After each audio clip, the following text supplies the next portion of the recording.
Welcome to the NFL podcast with your host, Alec Pecano. On tonight, we have a loaded show tonight. I'm going to be going over my trade candidates, my power rankings after week 5, my week 6 upset picks, game picks, locks, head coach's hot seat, and talking about a lot more. But to start, we're going to first talk about Robert Saleh. The Jets fired Robert Saleh today, and that was not the first coach I had on my chopping block to get fired this year. I had other coaches before him getting fired. I was not expecting Robert Saleh to be the first one to get canned, but apparently there was some disagreements and misunderstandings between him and Aaron Rodgers, and everybody thought originally when they were going to fire a coach, they thought it was going to be Nathaniel Hackett, but it ended up being Robert Saleh. And the Jets, Jeff Ulbrich will be the new will be the interim head coach till the end of the season, when the Jets probably hire a new name. And I'm going to give you a couple names right now to watch out for. One being a guy that's been passed up the last 3 years to be a head coach. And that is Eric Bieniemy, former Chiefs offensive coordinator. He is now at the college level. I think he is a name to watch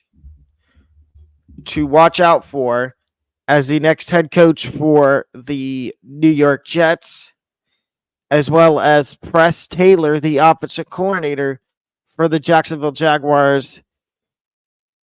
And I'll give you two more names, one being a dark horse and then one being kind of obvious. Cliff Kingsbury, the current Washington Commanders offensive coordinator.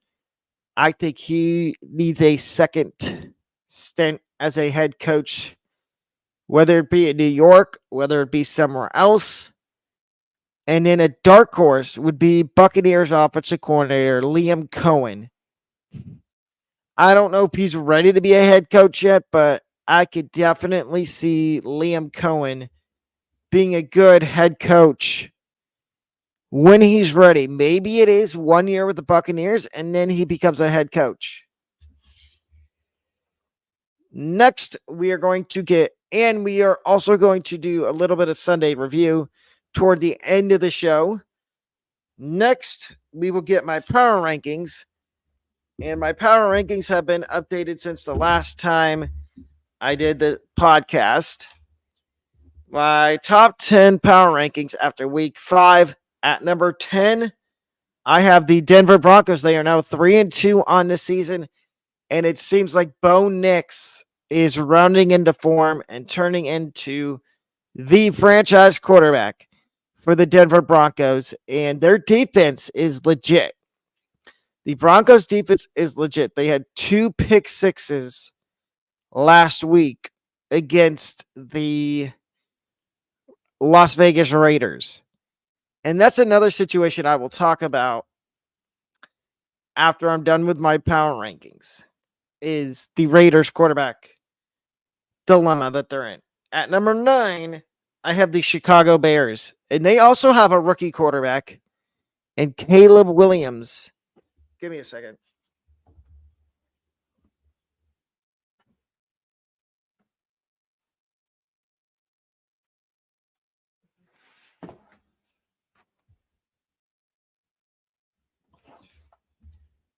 I apologize. I was going to try to give us some light, but I'm going to do it after the stream.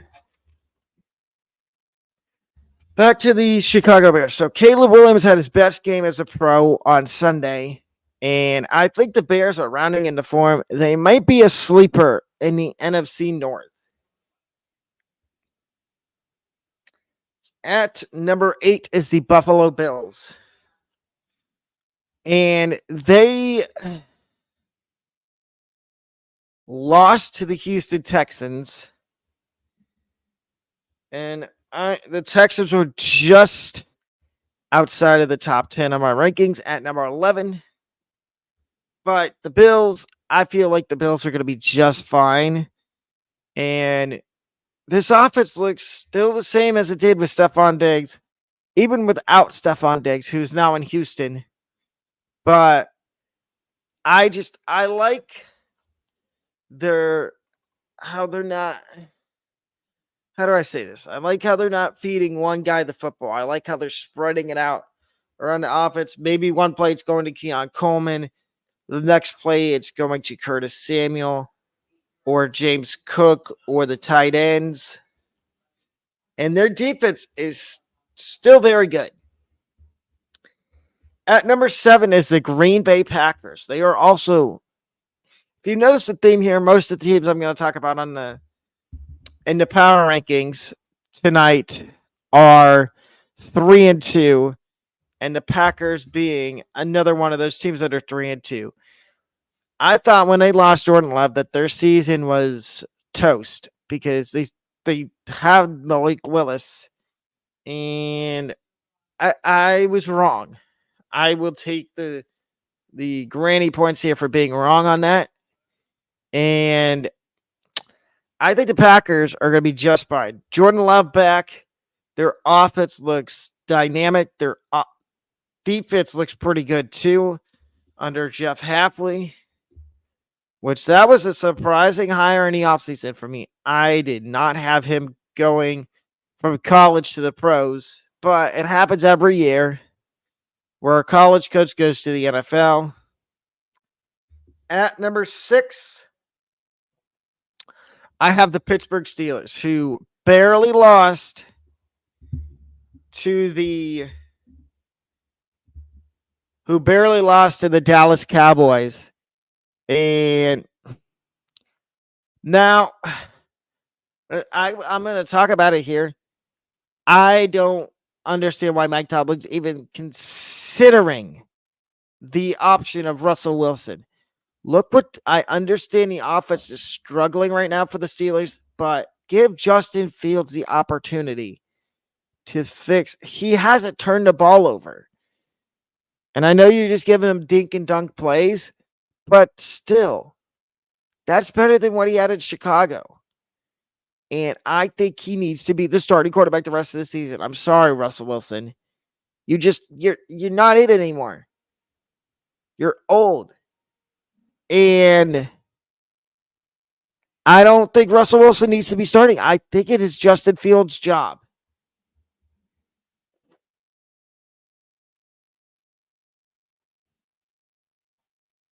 That's at number 6. Number 5 is number 5 is the Houston Texans. And the Texans, I'm surprised how good I'm not surprised how good they've been this year. They did have a big injury in this game against the Bills. They did lose Nico Collins, and he is week to week with an injury, and they were still without Joe Mixon. CJ Stroud is the real deal. And I can see the Texans winning that division and going very, very far in the playoffs.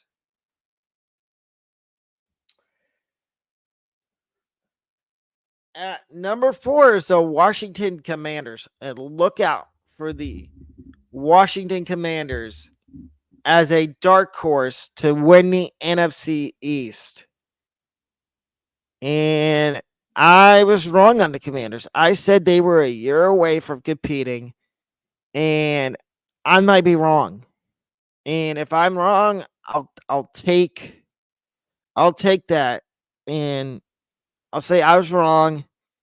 I should have known that Jaden Daniels was going to be this good, and that Dan Quinn, a good defensive-minded head coach. I know they've had a couple games this year where they have struggled on defense, but Dan Quinn has those guys playing really good. At number 3, and this one hurts, the Atlanta Falcons. Folks, I think we need to start saying that the Atlanta Falcons might be for real. Look what Matt Ryan did to a Buccaneers defense that over the last 2 years has been really good. He put up 500 yards passing, had Kyle Pitts and Drake London both had really good games. I know Bijan Robinson struggled a little bit, but the Atlanta defense somewhat kept Mike Evans and Chris Godwin and covered and did a good job of it. I think the Falcons might be the team nobody's talking about to win the NFC South. And I know I said the Buccaneers were going to win it, and the Falcons were maybe a year away from being competitive in the NFC South. Again, that might be another team I was wrong on. Number 2, the Baltimore Ravens. And if you didn't see the Ravens-Bengals game on Sunday, wow, what a game. It went back and forth, and the Ravens ended up winning in overtime with Derrick Henry getting the ball and going for 57 yards on a rush all the way down to the 2-yard line. And then they ended up winning it on a field goal, I believe, in overtime. And the Ravens 3-2 now. They have a really good chance. I knew the Ravens were going to be good. I thought it was going to be the Bengals that win this division, win the AFC South, AFC North. I might be wrong. It might be the Ravens. And at number 1 in my power rankings is the Minnesota Vikings. Sam Darnold. Maybe all it took was him getting out of Carolina and New York to actually be a good quarterback. I mean, then again, he is Justin Jefferson, Jordan Addison, Aaron Jones. But I see Sam Darnold maybe winning comeback player of the year. And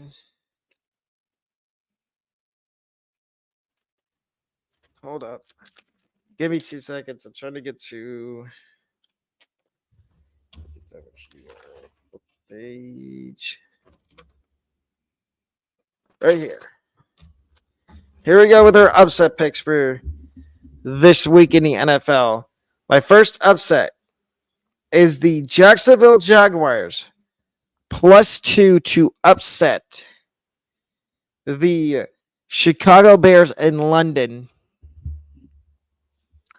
The Jags are coming off their first win of the year, and the Bears are a young team with a rookie quarterback. The Jags are the more experienced team here. The Jags have played in London before. The Bears haven't, at least not recently. So I like the Bears here to pull the upset. And yes, I will get to talking about the Raiders and Aiden O'Connell, Gardner Minshew, who should start and why, in a little bit. My second upset is the Buccaneers +2.5 to upset the New Orleans Saints. Now, the Saints, if you didn't hear, probably will not have Derek Carr in this game because he's out. He'll be out for multiple weeks with an injury. And so I think the Buccaneers here have a really good chance to get back on track with a win and retake the division lead and beat the New Orleans Saints. And my last upset is the Denver Broncos +2.5 to upset the Los Angeles Chargers. We just saw what the Broncos did last week to the Raiders, and I understand that's the Raiders, but I think they could do the same thing to the Chargers.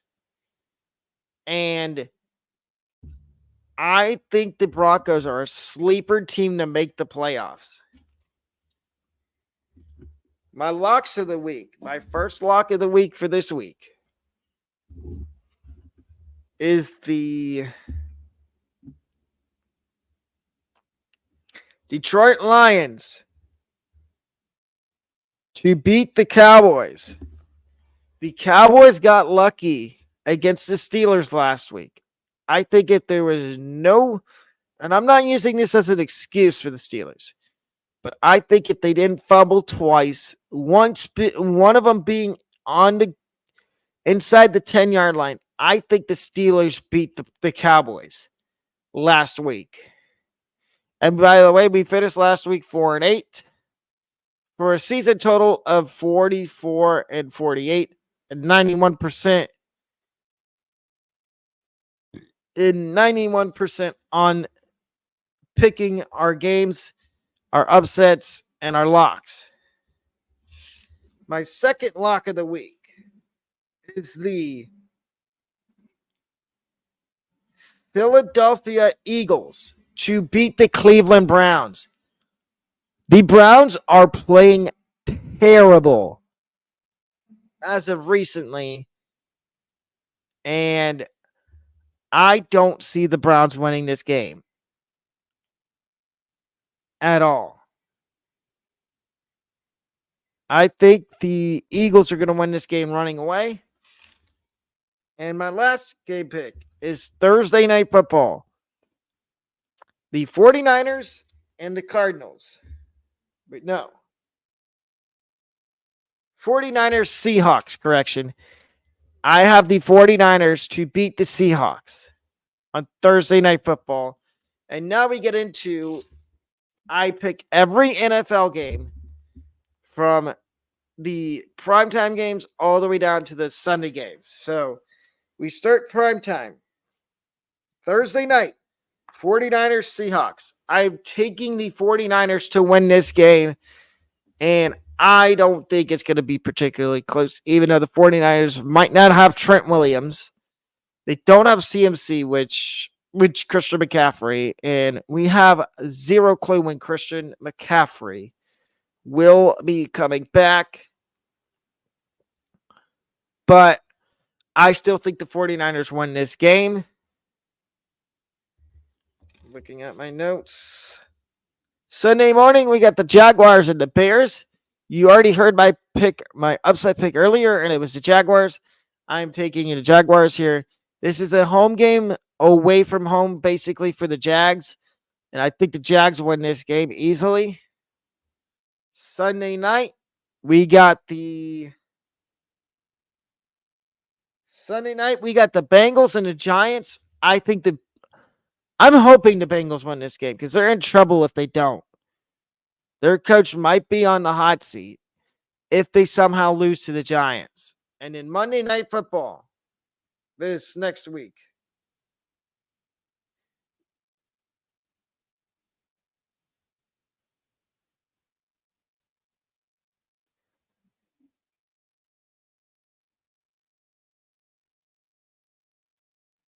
oh, wait. Yeah, and then Sunday Night Football, we've got the Bills and the Jets. No, Monday night. Monday night Bills and Jets. Give me the Bills. I think the Jets are going to keep it close, though, but I think the Bills win. And then we get to my Sunday picks for the early window and the late window. Early window, we got Commanders and Ravens. I am taking the Ravens here. I hope they win. I'm confident they will, but I could be wrong. Give me the Ravens. Packers and Cardinals. Give me the Packers. I think this is going to be a competitive game again. Now it's the NFL. Anything can happen. That includes upsets. I don't see the Packers losing this game, but then again, what do I know? I could be completely wrong. Texans versus the Patriots. And the Patriots are starting Drake May in this game, which making his first NFL start. I'm worried. If I'm a Patriots fan here, I'm worried for the health and well-being of Drake May because we saw how much the Texans blitzed Josh Allen last week. You don't think they're going to do the same thing to a rookie quarterback that's making his first start? Give me the Texans and a laugher.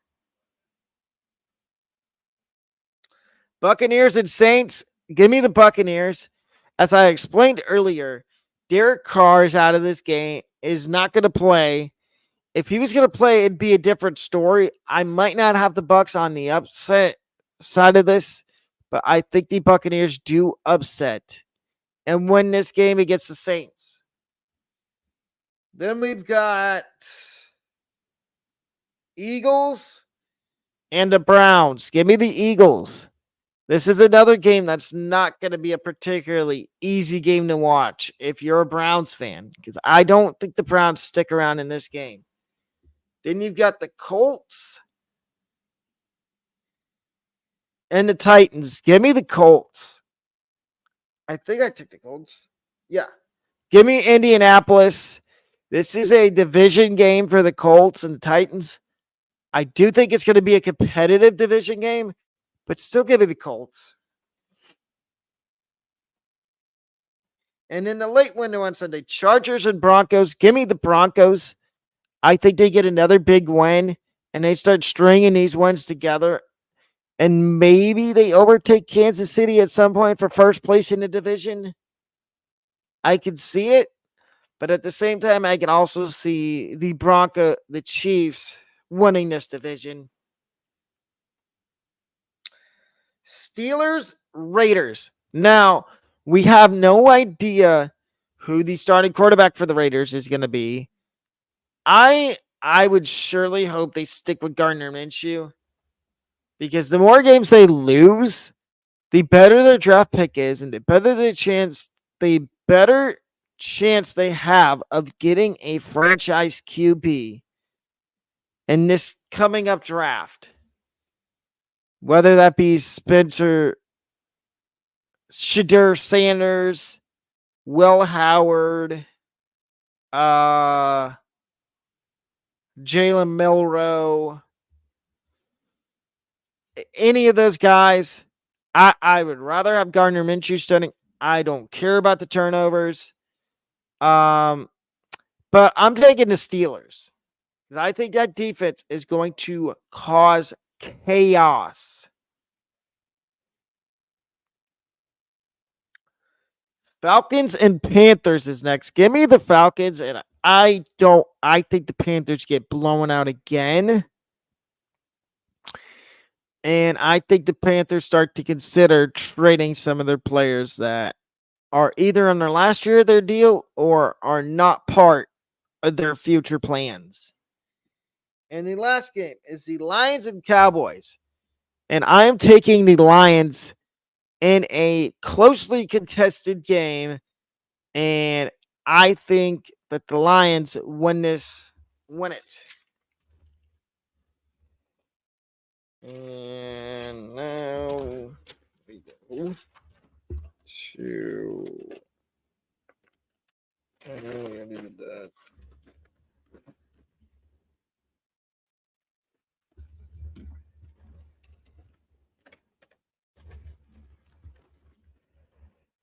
Okay, here we go.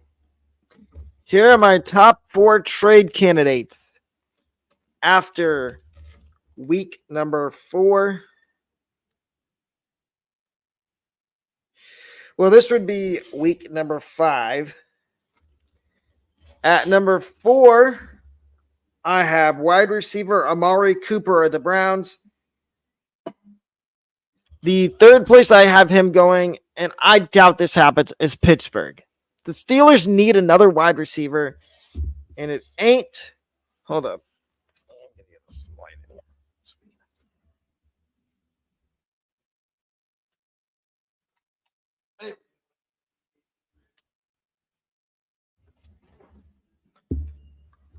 There we go. Now we can actually see.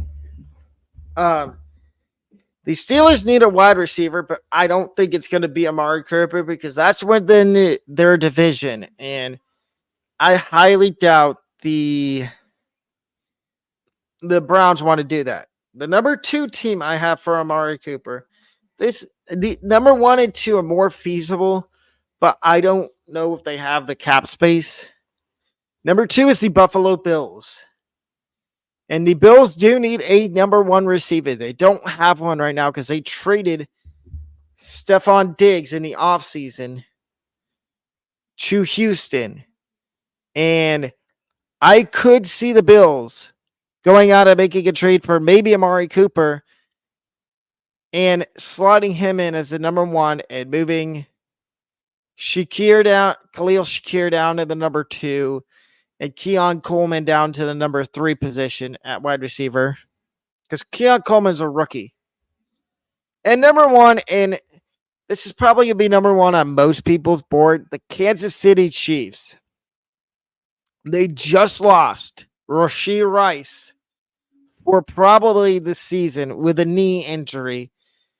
It's not an ACL. He hurt his LCL and he has to get it repaired. And I think that they're going to go out and make a trade for a wide receiver. I know they have Juju on there. I know they have Xavier Worthy, Travis Kelce. But we've seen Juju Smith-Schuster before.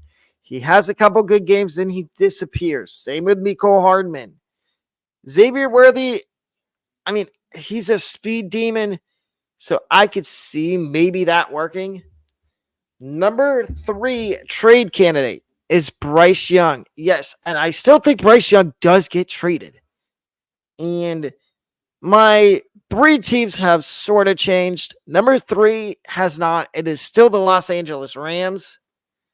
And the Rams need a franchise quarterback for life after Matthew Stafford. And I think they could trade a 5th or a 6th round pick for Bryce Young and have him sit behind Stafford the rest of this year. And maybe next year, if the Rams bring back Matthew Stafford next year. And I don't think that'd be a bad idea, honestly. I think that'd be a good idea for the Rams. Number 2 is the New York Giants. And Giants fans, I would like you to chime in the comments and tell me if I'm wrong on this. But I think we can all agree that Daniel Jones is not the answer at quarterback. He's not it. He's had a couple good games this year. I just don't see Daniel Jones ever taking y'all to the Super Bowl. Not saying that Bryce Young can do that, but if you give Bryce Young Malik Neighbors in a half-decent running back in Tyrone Tracy, I could see Bryce Young being a lot better in having a GM that actually knows how to draft. And Joe Shane compared to David Tepper in Carolina. And I think Bryce Young would fit perfect in New York. The number 1 team I think that should go out and trade for Bryce Young, and they need a quarterback now that Derek Carr is out. I don't trust Spencer Rattler, and I don't trust Jake Haener. It is the New Orleans Saints. And yes, I'm saying it right now.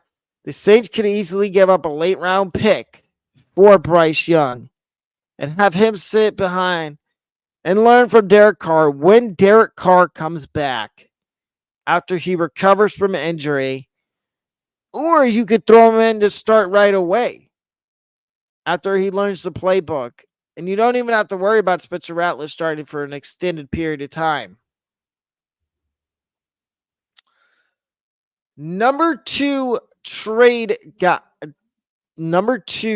on my trade board after week 5 of the NFL is wide receiver from the Panthers, Deontay Johnson. And the 3 teams I have on for him, one of them is the same, and it's a team he used to play for, the Pittsburgh Steelers.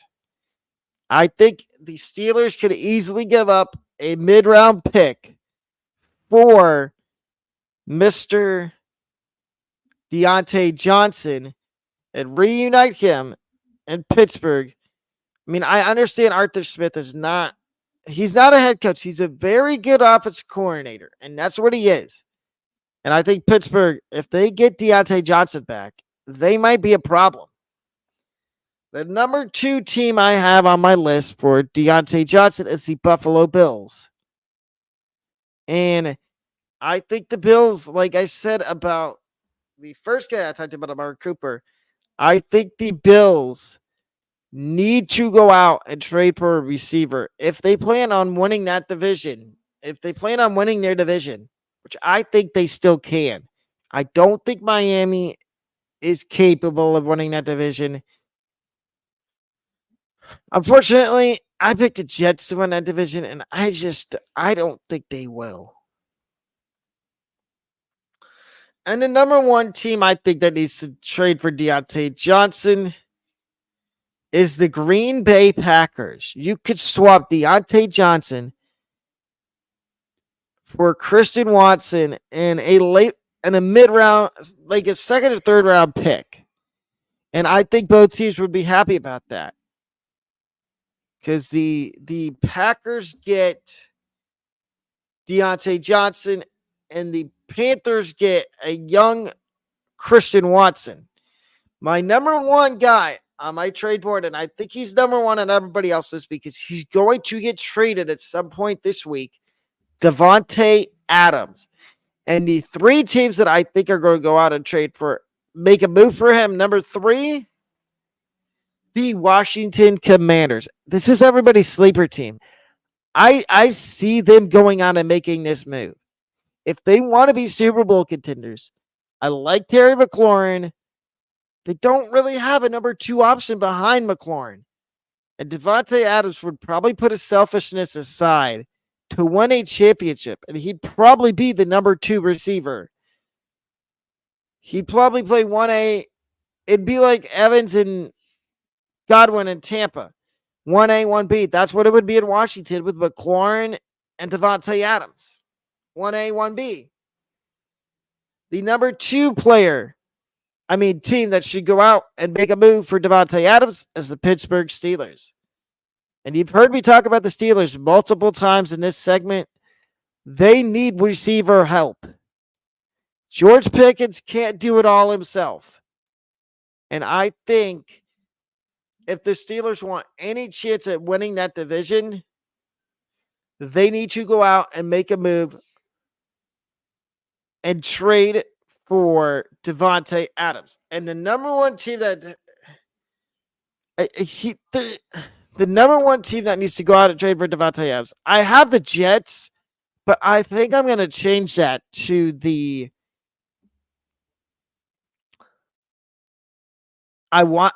Packers. I know Rodgers wants him in New York, but they just fired Robert Saleh. And I think that lowers the chances of him going to New York. I still think there's a 90 to 95% chance Davante Adams ends up in New York.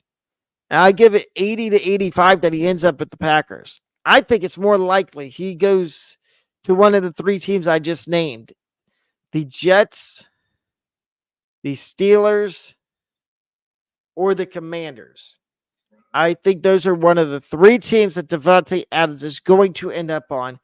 And if he does, believe me, I will make a post about it or maybe even make a video.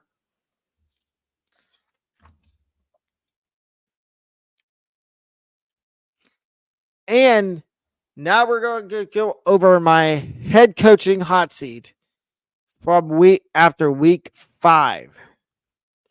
And the first and I put 4 head coaches on here. Going from the lowest you could go is 55%. No, 50%. And the highest 100, which means you're going to get fired. We're starting with Doug Peterson. And right now, Doug Peterson, Jacksonville Jaguars head coach, I had him at a 75, but they won this week. So I've moved it down to 65% that he is the next coach to get canned. I think if the Jags go on a winning streak, he saves his job for at least one more season and does not get fired. Now, if they keep losing, his hot seat's going to get hotter and hotter and hotter and hotter to the point where he might actually get fired. The number 3 head coach that I have on the hot seat It is still Mike McCarthy, and he sits at a 70% chance to get fired. Because it is Jerry, and it is Jerry Jones, who is his quote unquote boss. And I just don't see a way Jerry fires him unless the Cowboys absolutely choke away the season, which they should have lost that game to Pittsburgh last week. I've said it at least 3 times on the show today. They should have lost to the Steelers. They got lucky that they got a last-second touchdown. But McCarthy is still on the hot seat. Number 2, and I know they won before their bye week. No, they lost to the Buccaneers before their bye week. It is Nick Sirianni, Philadelphia Eagles head coach. He sits at a 85% chance to get fired. I think if the Eagles lose 2 or 3 more games, Howie Roseman thinks about pulling the plug on Nick Sirianni and hiring and promoting one of their assistant coaches, whether it be offense or defense coordinator or somebody else, to the head coaching job. And number 1,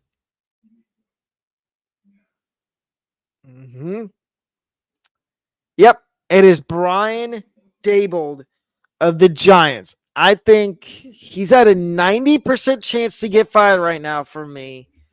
And I can absolutely see him getting canned and being fired. I don't think they're going to get rid of Joe Schoen. If they fire anybody, it's probably going to be Brian Daboll or maybe the offensive coordinator. Those are the only 2 guys I could see getting fired. And let's see here. Let's see what I have. I'm looking at something.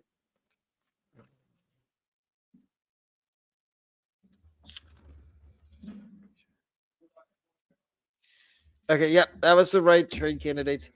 And now I'm going to briefly touch on again a couple quarterback jobs. First of all, we're going to talk about the Raiders. I think the Raiders need to stick with Gardner Minshew and give Minshew a couple more weeks. And then if he continues to struggle, then you go to Aiden O'Connell. But the more games you lose, like I said earlier, the more of a chance you have of getting a top pick and getting your franchise quarterback for the next 10 years. And then the Saints. Yes, I had them in there trading for Bryce Young. Now, we haven't seen what Spencer Rattler can do yet. I might have to change my stance. If Spencer Rattler has a really good game against the Buccaneers defense this week, if he does, then I might have to change who the Saints trade for. Maybe they go out and trade for a wide receiver. Because I like Chris Olave, but I don't think that they have a number 2. Rashid Shaheed's a good field stretcher, but they need a good number 2 receiver behind Chris Olave. And Alvin Kamara's had a resurgence. I know he kind of struggled last year. He's had a resurgence this year. And we are now going to give you Sunday review of some of the NFL games from Sunday. Starting with the Vikings. Well, I guess we're going to start with this one, the Ravens and the Bengals. And I'm going to say, look at the stats. Look at the passing stats. Lamar had 348 yards passing, almost 400 yards passing for Joe Burrow. I think this is the best game of the season Burrow's had, and Burrow had 5 touchdowns. 5. And look at Derrick Henry, 15 carries, 92 yards and a touchdown. Lamar had 12 for 55. Then, of course, you had Justice Hill with 5 for 17. Zay Flowers had a rushing attempt. Receiving, Zay Flowers, 7 catches at 111 yards on 12 targets. Charlie Kohler, 3 catches, 64 yards and a touchdown on 4 targets. 8 targets for Rashad Bateman, 4 catches, 58 yards and a touchdown. Mark Andrews also had 4 catches on 5 targets for 55 yards. Tylan Wallace, 2 catches, 38 yards, 31 yards on 2 targets. Isaiah Likely, 3 targets, 3 catches, 13 yards. Now we go over to the Bengals side. Look at Ja'Marr Chase and T. Higgins. 26 combined targets. Are you kidding me? 10 catches, almost 200 yards for Ja'Marr Chase and 2 touchdowns. 9 for 83 and 2 touchdowns for T. Higgins. Gesicki had a 2-catch game. Zach Moss had 3 catches. Eric All had 2 catches. Chase Brown had 3 catches for 8 yards and a touchdown. Andre Yusivas had 1 catch for 39 yards and 2 targets. What a crazy game this was. The game I wanted to review first was the London game, which we're going to get to right now, because I want to show you something. So, look at this stat line from Aaron Rodgers. 2 touchdowns, 3 picks. That is not your typical Aaron Rodgers game. But, okay, look at the... Breece Hall had 23 yards rushing. Braylon Allen had 13. Look at the targets. Look at this. Lazard, 10 targets. 10 targets for Lazard.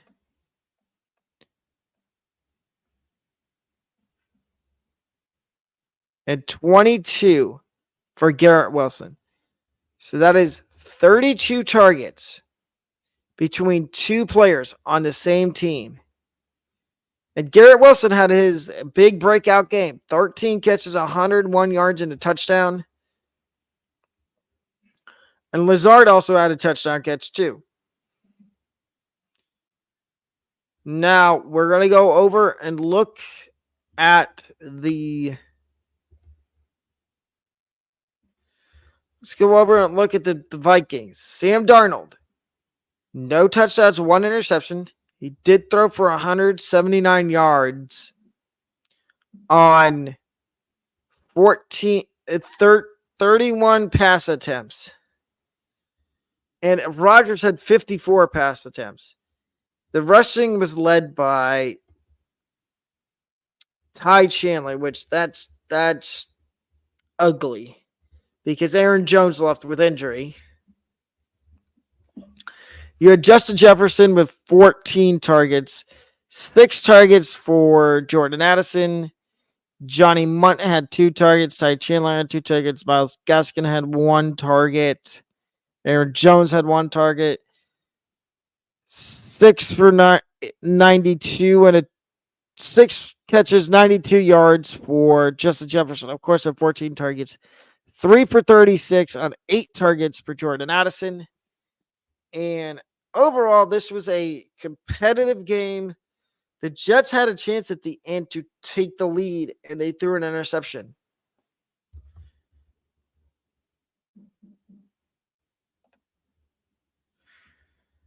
And that's it. And that, if you've enjoyed this video, please remember to leave a like and comment down below where you think Davante Adams will be traded to. And please remember to subscribe and turn on notifications so you don't miss another video. I have a college football video coming out at 9 o'clock. I will see y'all then. Have a wonderful rest of your Tuesday night. Stay safe and stay blessed.